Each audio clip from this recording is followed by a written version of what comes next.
So I just want to make sure I can be heard.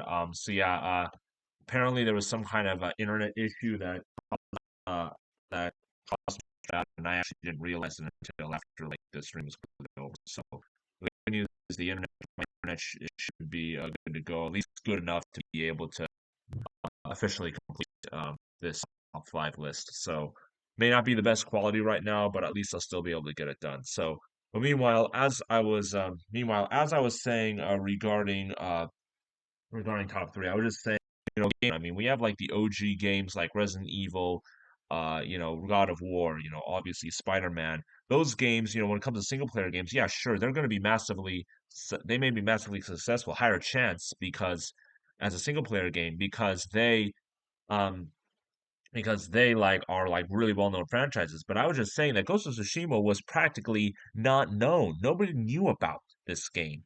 And even though the same developers made Sly Cooper and Infamous, not that many people knew this. So Ghost of Tsushima was completely new, and yet it was still a massive success and a big profit.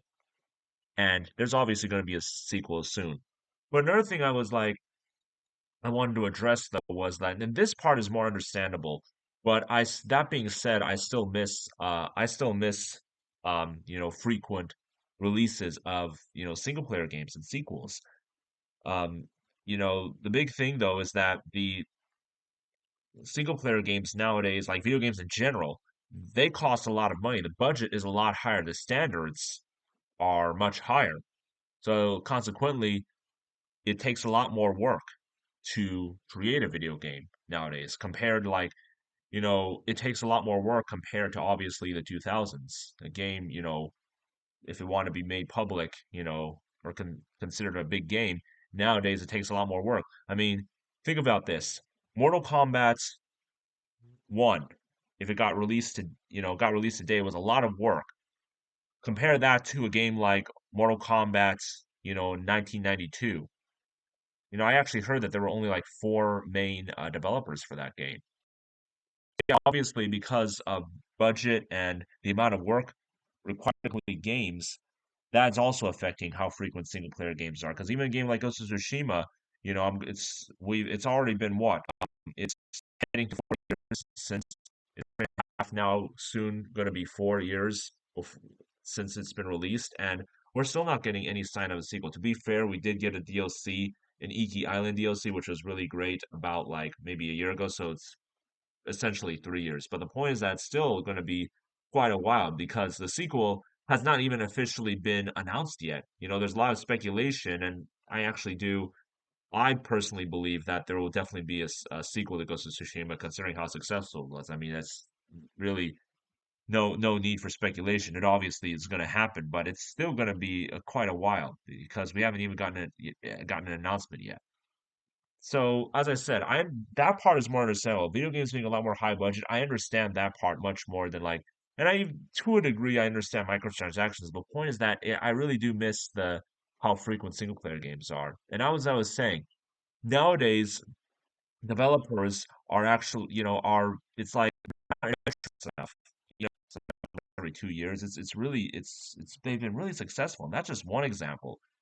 Of course, games like Ghost of Tsushima, they're made by Sucker Punch, which is obviously a smaller company. And the God of War games, nowadays you gotta wait like once every 5 years. But single player games are not dead. That's the big thing.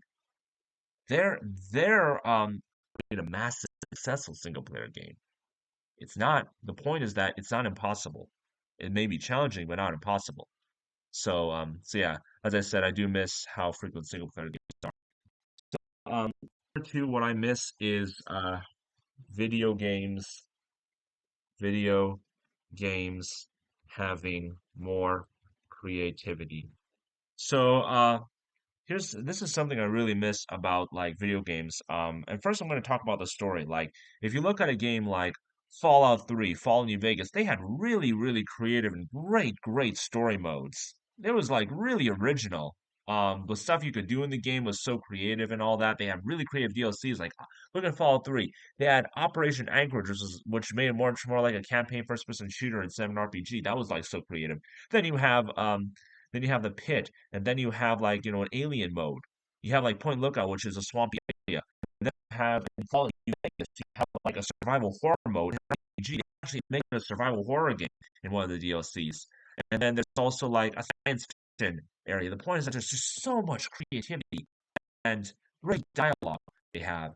Look at and in Mortal Kombat, during the 3D era, during the PlayStation 2 era, it really became very creative. It really did get they villain hero, which what I thought was really cool, making Dark Raiden like that. Um, they did so much creative things with characters. They had really creative story modes. They really experimented. A lot of people did not like characters just have the same thing over and over and over again. So that's why they went back to Mortal Kombat 9. One of the main reasons why they went when Mortal Kombat 9, they decided to recreate and retell the stories of Mortal Kombat 1, 2, and 3 essentially, and make all the characters how they were back then. By the end of the day, these characters have already been that. Things have to keep moving forward.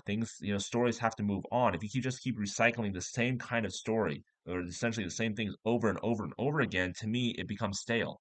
And that's not just Mortal Kombat, but with a lot of games nowadays. Like, in Resident Evil, even in Resident Evil 8, this might be a minor spoiler, but I just thought there was like a lot kind of, it started out so creative, but towards the end of the game, I just thought it was kind of like it was kind of cliche Resident Evil. So that's another example. You see, even a game like Resident Evil, as successful as it is, it's not as creative as it could be. It is creative compared to a lot of other game franchises, but it's nowhere near as creative. You see, back in the old days, we had creative games like Halo. Look how creative that was when you went to Halo 2 and you played as one of the I think it's called the Covenants. Correct me if I'm wrong, but that's what the alien names they call the aliens the Covenants. When you actually got to play through the perspective of one of the enemies, so-called enemies, and actually have a civil war in there and have this epic Lord of the Rings, style adventure. It's kind of like a science fiction Lord of the Rings vibe they had, and all the spaceship battles. I don't know if there are spaceship battles. I can't remember that far back. The point is that you were in this really creative world, really epic world, and it was a total. I thought it was a really great change of pace from playing like the Master Chief, and you're suddenly playing as a Covenant. Showing it actually shows not all of the Covenant are bad people. Some of them are actually good people, and they're trying to, they're trying like to do good things. I thought that was like so creative there. Getting to play through someone else's perspective. And a lot of games don't really do that anymore. And, again, it's because the majority of the game players, they want like the same stuff over and over and over again. Back to Mortal Kombat. I know we're talking about a lot of things at once, but back to Mortal Kombat. Mortal Kombat X, it looked like it was the sequel. They made it look like the sequel was going to be super creative.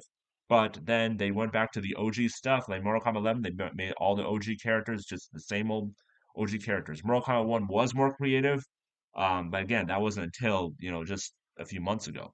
So my point is that so many things, games are just like it's like they're not really that creative anymore, and I think that's a shame. And of course, not just outside of the story.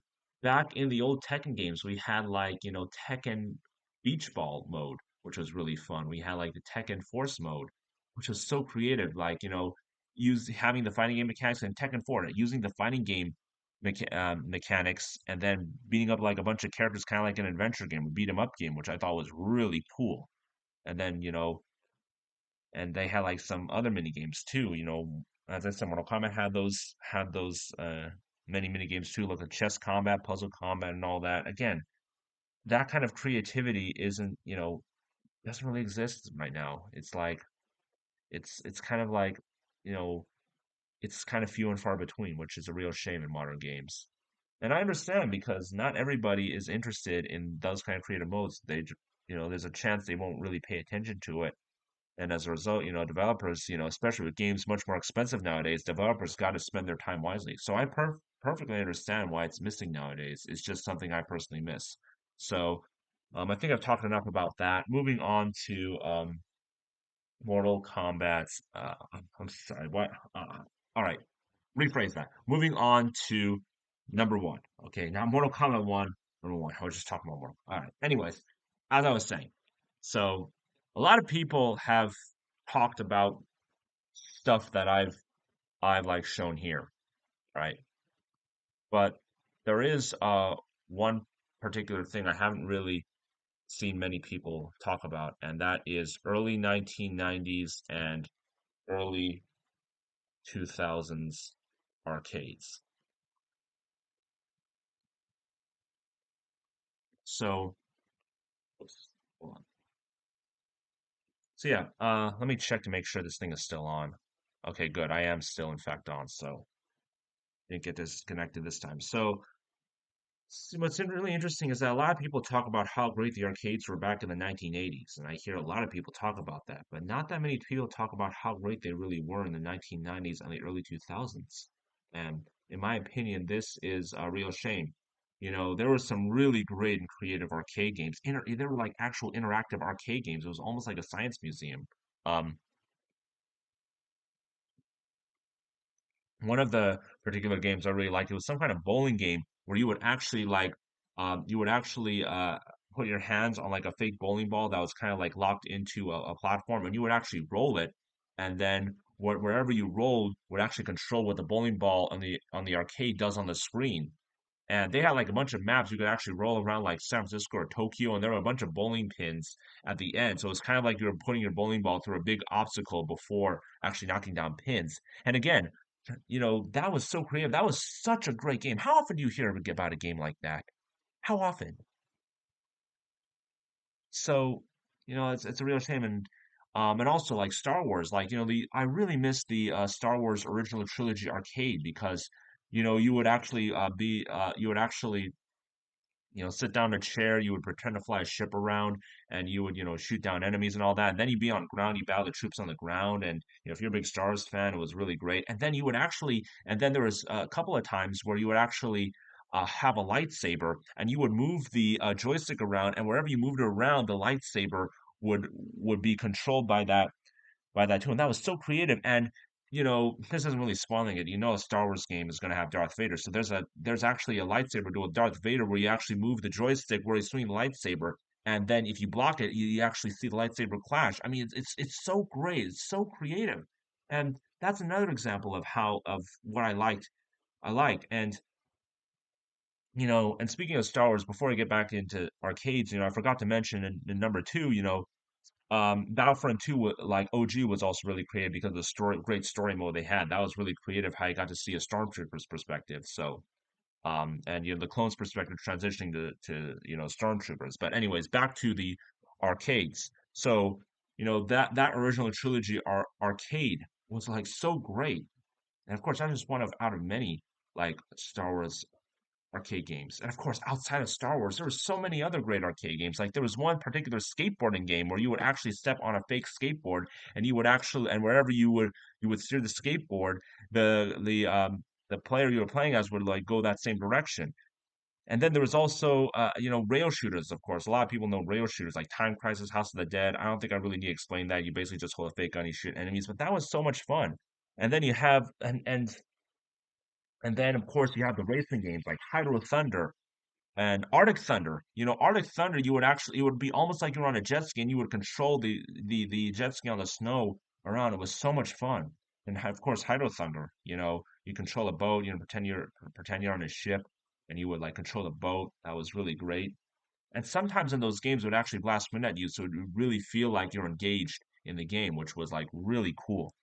And then, of course, you have the racing games. A lot of the, car racing games were really great. I don't think I really need to explain how great those really were. Let's see, what else? I want to make sure I don't leave anything I want to say out. Of course, oh yeah, we also had like, there were even some real great interactive arcade games. Like, there's an arcade game called Police 911 that was actually, the game is set, I think, in Japan, where you fight criminals in Japan as a police officer. And what was it was a really cool game because it was actually monitored what you were doing, where you were moving around. It would actually detect your motion. So if you wanted to avoid bullets, you would actually like duck down, and you also there was the way to reload, and then when no bullets are funny, you could like actually stand up, and it would actually know that you're standing up, and then you could fire at the enemies, and that was so creative, so great, and it was really engaging, and there was also another arcade game just like that, except it was boxing. So you'd actually put on fake boxing gloves, and you would then like duck if your enemy boxer was gonna punch at you. You would actually duck for real, and and it was so creative, and it's a real shame that a lot of these arcade games are now forgotten about. Even Time Crisis and House of the Dead, which are like some of the most popular, they don't really get talked about that much nowadays. No, not that many people pay attention to them. Uh, let's see, what other creative arcade games am I trying to have to leave out? Of course, we had the Alien arcade game that was pretty cool. Terminator, I really like the Terminator 2 arcade game. That was cool too.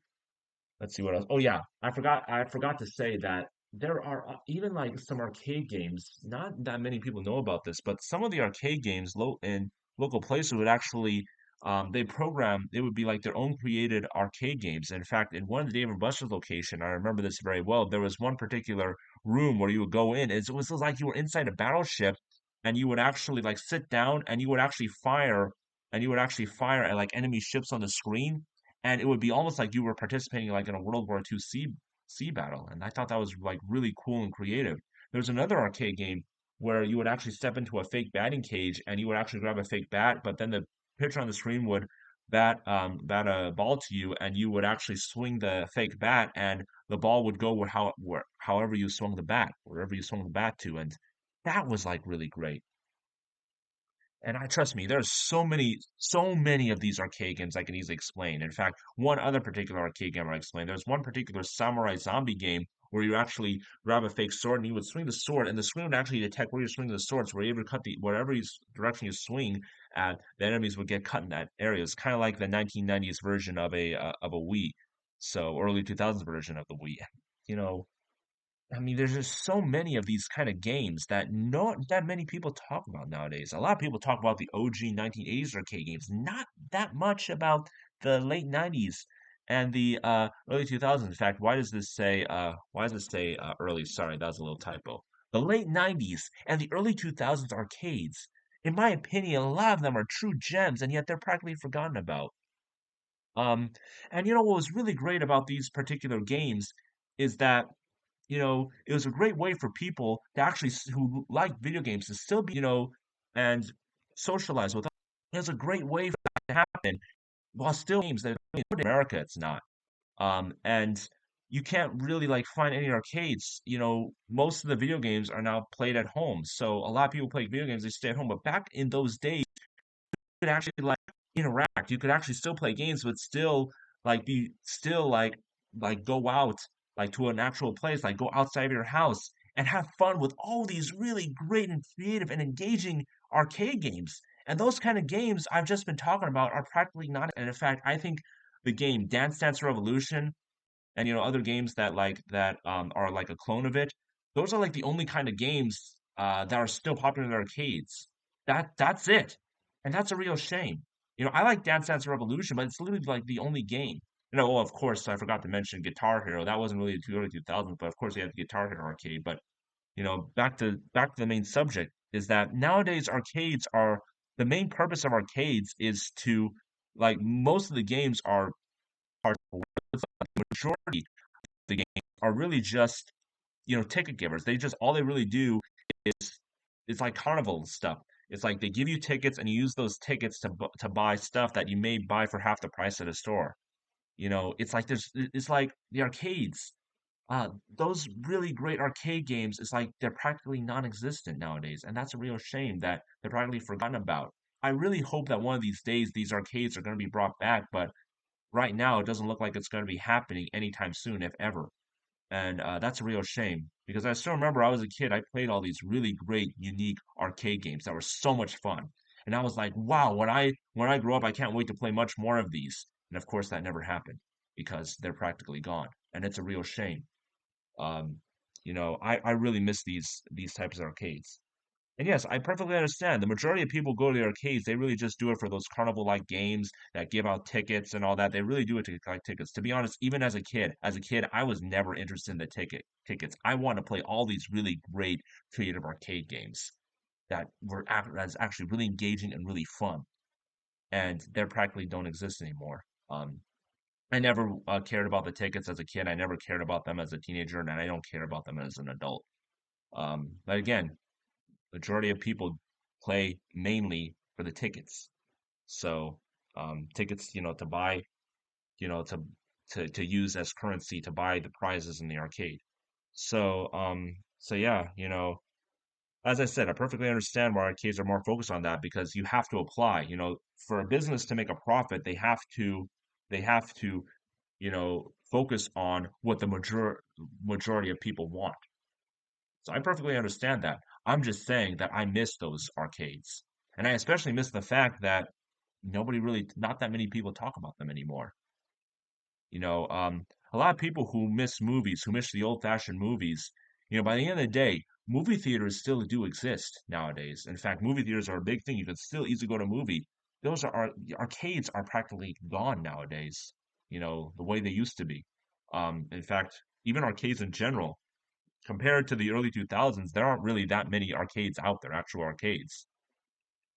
Dave and Buster's is, I think, the only super popular arcade, but nowadays most of the people go to arcades for like, for either tickets or like the outdoor activities, or Dave and Buster's obviously for, a lot of people just go there for the restaurants and all that. Point is that the arcade games, they're practically gone nowadays. It's a real shame because I do believe that if if it was like more popular, it would still exist nowadays. But again, the one thing that really killed arcades was, the online multiplayer games, because that really got people to just stay at home and play online. So yeah, and again, I just want to make it very clear in this top five list, I am not trying to brainwash any people. I'm not trying to make fun of anything. I perfectly understand why games and the era has changed. And as I said, I completely understand. I'm just saying that I personally miss this stuff. I really miss it. And all I'm trying to do is to get people to understand my perspective, how I'm viewing things.